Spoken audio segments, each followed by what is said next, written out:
माझे नाव सोहम रामदास कचवे. माझ्या शाळेचे नाव जिजामाता प्राथमिक विद्यालय, भोसरी, पुणे 39. मी इयत्ता 4वीत शिकतो. तुकडी ब, पिंपरी चिंचवड महानगरपालिका. क्रांती ज्योती सावित्रीबाई फुले जयंती निमित्त आजच्या कार्यक्रमाचे प्रमुख अतिथी पूज्य गुरुजन वर्ग आणि माझ्या बालमित्रांनो, सर्वांना माझा नमस्कार. मी सोहम कचवे आज क्रांती ज्योती सावित्रीबाई फुले यांची यशोगाथा सांगणार आहे. आज सावित्रीबाईंविषयी बोलताना मला खरोखरच आनंद होत आहे. स्त्री शिक्षणाचे महत्त्व जाणणाऱ्या थोर समाजसेविका आणि पहिल्या स्त्री शिक्षिका म्हणून ज्यांचं नाव घेतलं जात त्या सावित्रीबाई फुले यांचे कार्य खरोखरच खूप मोलाचे आहे. स्त्रियांच्या शिक्षणाची जरासुद्धा कल्पना कुणाला नव्हती. स्त्रीला सर्व बाजूंनी बंदिस्त केले होते. त्यांना विद्येचा अधिकार नव्हता. फक्त चूल आणि मूल एवढंच. अशा गंभीर काळात त्यांनी स्त्रियांना शिकवण्याचे महान कार्य केले. अशा कठीण परिस्थितीत महात्मा फुले यांनी विद्येचे महत्त्व ओळखून स्त्री शिक्षणाला उंच स्थान दिले व त्यांनी 1848 मध्ये बुधवार पेठेतील भिडेवाड्यात मुलींची पहिली शाळा सुरू केली. त्या काळात स्त्रियांनी शिकणे म्हणजे महापाप होय असे मानले जाई.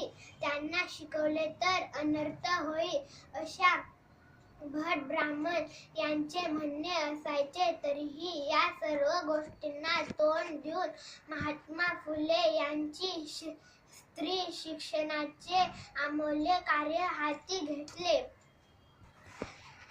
व त्यांनी प्रथम सावित्रीबाईंना शिकवून त्यांना मुलींना शिकवण्यात प्रोत्साहित केले.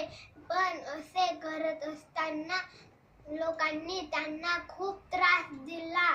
त्या जेव्हा शिकवण्यासाठी घराच्या बाहेर निघायच्या तेव्हा त्यांच्या अंगावर चिखल, शेण, दगड मारायचे, पण त्या डगमगल्या नाहीत. आपण हाती घेतलेले देवकार्य आहे असे समजून त्या सतत आपले काम चालू ठेवायच्या. चारही बाजूंनी बसलेला समाज विरोधात असतानाही शिक्षणाचे महत्त्व जाणून समाजाची पर्वा न करता त्यांनी केलेल्या या कार्याला माझा सलाम. जरी काळोख्या वाटा तरीही चालत सदैव जावे. जरी काळोख्या वाटा तरीही चालत सदैव जावे. डोंगर वाटा तुफान लाटा तमा नसावी काही. ठाम असावा मार्ग आपुला दिशा दिशातून दाही. स्मरण करावे क्रांती ज्योतीचे वाचून इतिहासाला. स्वतंत्राचा अर्थ खरा मग कळेल अक्षराला. हाती लेखणी आमच्या नसती जर का आली तेव्हा कळले नसते सूर्य उगवला नभोमंडपी केव्हा. या ओठांनी सदैव गावी सावित्रीची गाणी. तिच्याच प्रयत्ने आम्हाला भली अमृताची वाणी. वंदन तिजला करूया सारे कर जोडूनी आता. तिच्याच चरणी झुकता राहो माझा तुमचा माता. तिच्याच चरणी झुकता राहो माझा तुमचा माता.